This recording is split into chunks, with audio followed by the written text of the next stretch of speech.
सौंदर्य की नदी नर्मदा। महाराजपुर से ग्वारीघाट जबलपुर। क्या यह वही सहस्त्रधारा है? सामने तट से जाते समय इसे दिवाली की छुट्टियों में देखा था। सचमुच सहस्त्रधारा थी। नर्मदा की अजरस जलधाराओं का सैलाब उमड़ रहा था। दूर दूर तक फैले अनगिनत प्रपात नदी के वेग को चौवाला कर रहे थे। हारती उफनाती बल खाती धारा के पास जाने में बड़ा भय लगा था। और आज बहुत खोजने पर एक सूक्ष्म धारा मिली। नर्मदा का सूखा चट्टानी पाट गर्म कड़हा की तरह खोल रहा था। जहाँ हमने भरी पूरी नर्मदा को देखा था, वहाँ इस गर्मी में उसकी सांस भर चल रही थी। सभी कुछ निर्जीव, सुनसान, नेत्रहीन और मूक। और हो भी क्या सकता था? शताब्दी का भयंकर सूखा पड़ा था। कुएं, तालाब, नदी, नाले प्राय सूख चले थे। गांव खाली हो रहे थे। पूरा उत्तर भारत अभूतपूर्व जल संकट का सामना कर रहा था। ऐसे में नर्मदा भी सूखकर कांटा रह जाए तो क्या आश्चर्य। 27 मई 80 को महाराजपुर मंडला से चले। पहला दिन था और सुबह से ही धूप चटक हो चली थी, इसलिए अधिक नहीं चले। मानादेही में ही रुक गए। वहाँ से सहस्त्रधारा देखने गए। यह अंदाजा तो था कि धारा सिमट कर रह गई है, लेकिन इस तरह उजड़ गई होगी यह कल्पना नहीं थी। सहस्त्रधारा का एक वह राजराजेश्वर रूप देखा था। पानी से छलकता, चौकड़ी भरता, घन घमंड घोषणा करता। और आज यह दलित द्राक्षा सा रूप देखा। निर्जला, नीरव, मूक और चट्टानों का ढांचा मात्र। उतार चढ़ाव किसके जीवन में नहीं आते। पानी के ना रहने से एक फायदा था। नदी का पाट खुली किताब की तरह सामने था। वेगवती धाराओं ने चट्टानों को कैसे काटा वह तराशा था, इसे हम अच्छी तरह देख सकते थे। तारों की शोभा हम तभी देख सकते हैं जब चांद ना हो। पेड़ के गठन को तभी समझ सकते हैं जब पतझड़ हो। आज हमें यही मौका मिला था। पानी ने चट्टानों को तराशा तो था ही, आश्चर्य यह देखकर हुआ कि उनमें बड़े बड़े सुराख कर दिए थे, बिल्कुल गोल। फिर उनको नीचे ही नीचे मिला दिया था। हम लोग एक सुराख से उतरे, दूसरे से बाहर निकले। नदी ने मानो पत्थर के कान बींधे थे। यही भंवर होते हैं, इसमें कोई फंस जाए तो जिंदा बाहर नहीं निकल सकता। आज समझ में आया कि अच्छे से अच्छे तैराक भी अनजान पानी में क्यों नहीं उतरते। दूसरे दिन पौ फटते ही हम चल दिए। दोपहर की दहकती गर्मी में बुझबुझिया पहुँचे। इस सूखे में भी यह गांव हरा भरा था। यहाँ वन विभाग की नर्सरी है। यहाँ तरह तरह के पौधे उगाए जाते हैं, खासकर सागौन के। दूर दूसरी तरह के पौधे भी थे। मैंने एक मजदूर से पूछा, वे काहे के पौधे हैं? लिपस्टिक के। लिपस्टिक के? मैंने आश्चर्य से पूछा। उसने फिर वही जवाब दिया। तो मैंने पास जाकर देखा, वे यूकेलिप्टिस के पौधे थे। यहाँ नर्मदा में कुछ अधिक पानी था, प्रपात भी थे। पास ही वन विभाग के कमरे का बरामदा मिल गया तो हम वहीं टिक गए। कमरे में एक कंपाउंडर रहता था। मंडला से आए उसे 15 दिन ही हुए थे। वहाँ बेहद गर्मी थी, इसलिए रात को हम सब बाहर सोए। मैं और यादवेंद्र नीचे ज़मीन पर, कंपाउंडर चारपाई पर। रात के कोई 1:30 बजे बूंदाबांदी हुई तो मैं बरामदे में आ गया। फिर यादवेंद्र और अंत में कंपाउंडर। हम ज़मीन पर सोए, कंपाउंडर चारपाई पर। दरवाजे में पल्ले नहीं थे। कोई आधा घंटा हुआ होगा कि कंपाउंडर जोर से चिल्लाया, सांप सांप।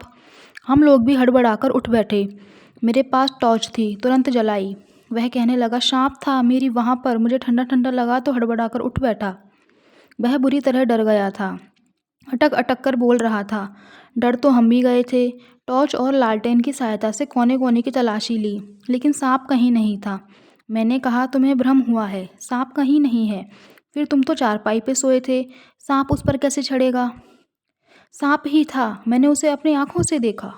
हमें विश्वास नहीं हुआ, लेकिन कोई 10 मिनट बाद देखा दरवाजे में से सांप आ रहा है। उसकी बात सच थी। एक लकड़ी की सहायता से मैंने उसे बाहर किया। बाहर एक पत्थर पर पानी था। सांप देर तक पीता रहा, प्यासा था। फिर धीरे धीरे आगे बढ़ने लगा। कंपाउंडर बोला, मारो। मैंने कहा, तुम ही मारो। उसने कहा, मेरा शरीर तो क्या, आत्मा तक काँप रही है, मुझसे यह नहीं होगा। यादवेंद्र, तुम ही मारो। गुरुजी, आज तक सांप नहीं मारा, मुझसे भी यह नहीं होगा। मैंने कहा, आप जैसे रथ महारथी भी इसे नहीं मार सकते तो भला मेरी क्या बिसात। आगे एक शाल वृक्ष के नीचे जाकर वह रुका, फिर धीरे धीरे ऊपर चढ़ने लगा। थोड़ी देर में काफ़ी ऊपर पहुंच गया। सांप को पेड़ पर चढ़ते पहली बार देखा। कंपाउंडर की बात पर अविश्वास करने का कोई कारण नहीं था। दूसरी ओर एक दूसरा सांप, जो उससे भी मोटा था, दूसरे पेड़ पर चढ़ रहा था। शायद हम नागलोक में आ गए थे। रात का घना अंधेरा, सन्नाटे का आलम और पेड़ों पर चढ़ते सांप, बड़ा भय लगा। इतने में कंपाउंडर एक छोकरे को ले आया। उसी समय पहला सांप पेड़ पर से उतर रहा था। जमीन पर आते ही छोकरे ने 2 डंडे जमाए तो सांप का काम तमाम हो गया। दूसरे सांप पेड़ में ही गायब हो गया, हाथ नहीं आया। ऐसे में नींद कहाँ आती। बाकी रात जाग कर काटी। कंपाउंडर कहने लगा, कल ही मंडला जाकर इस्तीफा दे दूंगा। 20 साल की नौकरी जाए भाड़ में। हम भी सोच रहे थे कब सवेरा हो और यहाँ से कूच करें। सवेरा होते ही हम चल दिए। हवा एकदम बंद थी। पूरा भूखंड जल रहा था। पेड़ धूप से कुम्हला गए थे। भरी दोपहर को घाघा पहुँचे। गांव न जाकर नदी किनारे एक पेड़ के नीचे रुके। अब जोरों से लू चलने लगी थी। किसी तरह खाना पकाया, खाकर वहीं लेटे। ज्यों-ज्यों पेड़ की छाया सरकती, त्यों-त्यों हम सरकते। आंधी उठती तो सारी देह धूल से अट जाती, पर हवा का हिनहिनाना और पेड़ों का रंभाना सुनने में मन रम गया तो लू के थपेड़े खाते वहीं पड़े रहे। शाम तक हमारे ऊपर धूल की 4-6 परतें जम गई। मैं मानो मोहनजोदड़ो हूँ और यादवेंद्र हड़प्पा हो, ऐसा हाल हुआ। फ़र्क यही था कि हम उन प्राचीन नगरों को दूसरों ने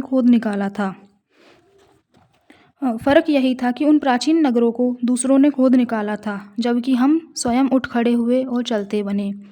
घाघा में रहने की व्यवस्था हो गई तो घूमने निकले। पास ही दूसरा गांव है घाघी। वहाँ नर्मदा तट पर गए।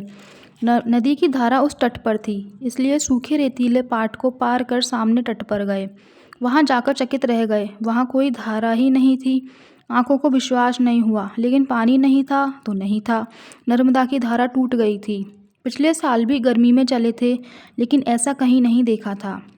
दाहिनी और पतली धारा थी, दूर बाईं ओर भी थी, लेकिन बीच में अचानक गायब हो गई थी। नर्मदा की गागर एकदम खाली थी। पिछली यात्राओं में हमने नर्मदा का वनवास देखा था। इस बार को यात्रा उसका अज्ञातवास देखा। हम चाहते तो 10 कदम चलकर उस तट पर पहुंच जाते, लेकिन नहीं गए। नर्मदा ऊपर नहीं है तो क्या हुआ, रेत के नीचे जरूर बह रही है। इसलिए हमने उसे हाजिर नाजिर माना और वहीं से लौट आए। अगला पड़ाव बुधेरा। नर्मदा की धारा यहाँ भी टूट गई थी।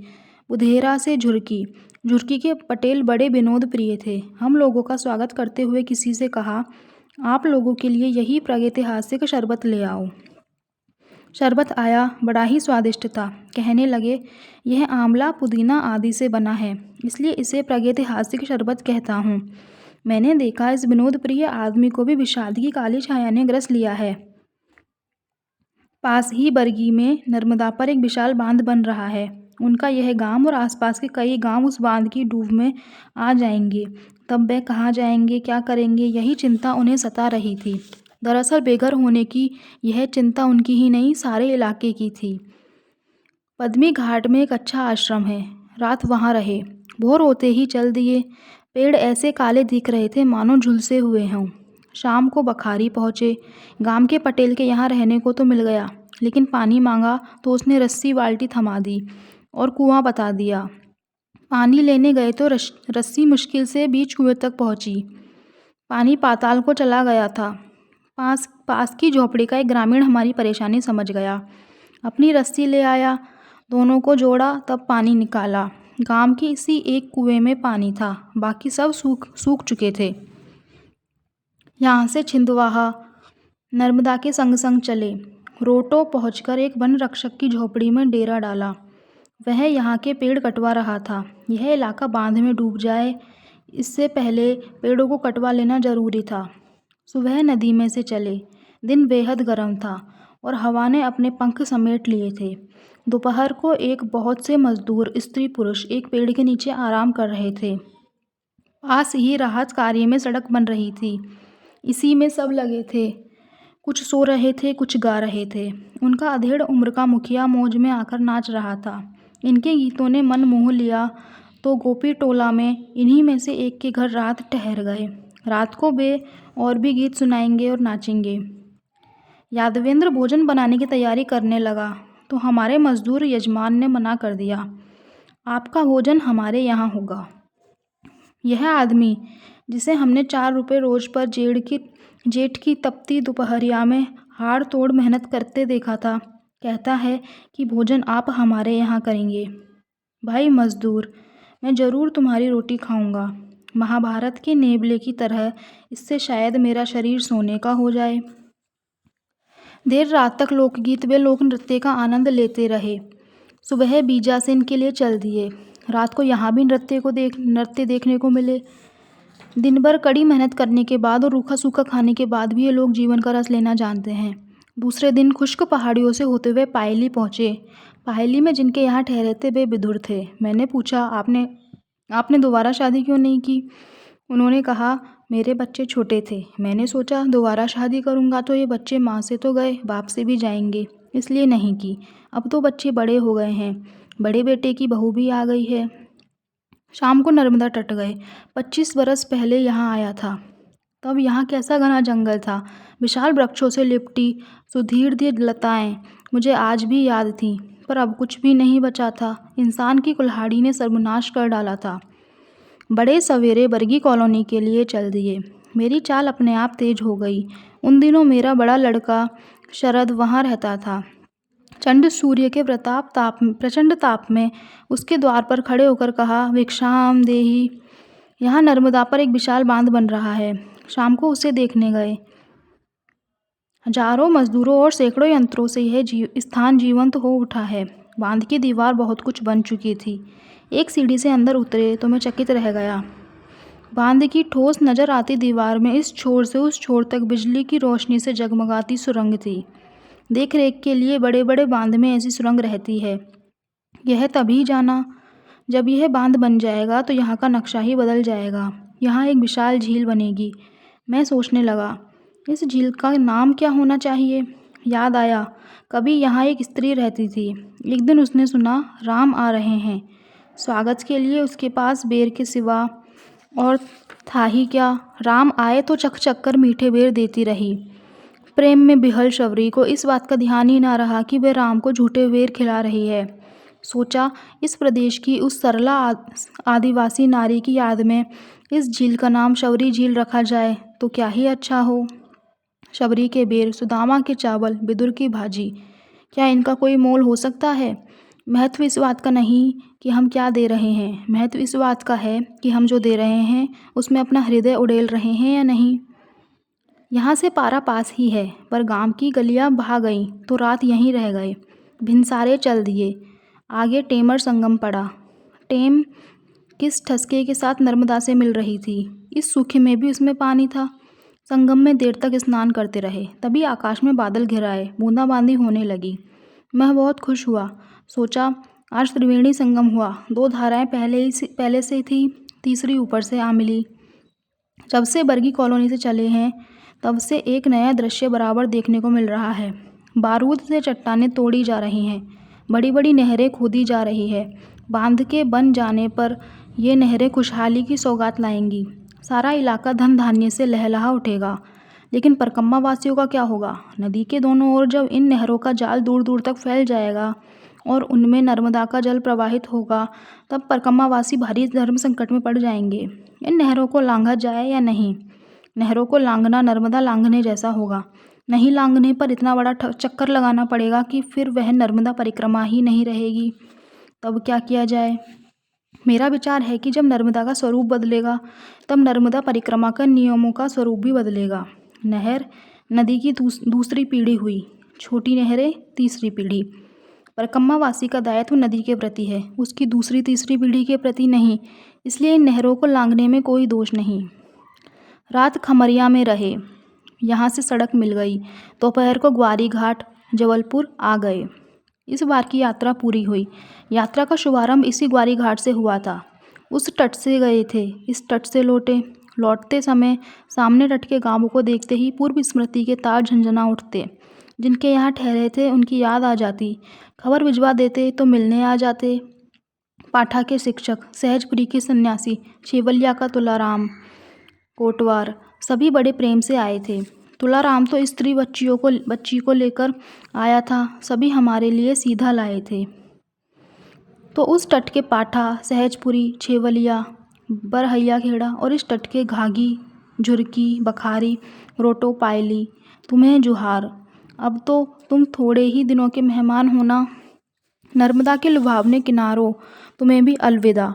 और सौंदर्य सरिता नर्मदा, तुम्हें भी अलविदा, क्योंकि यहाँ तुम भी तो उस विशाल झील में उसी तरह खो जाओगी जिस तरह दूध के बर्तन में पड़ती धारोष्ण दूध की धारा खो जाती है।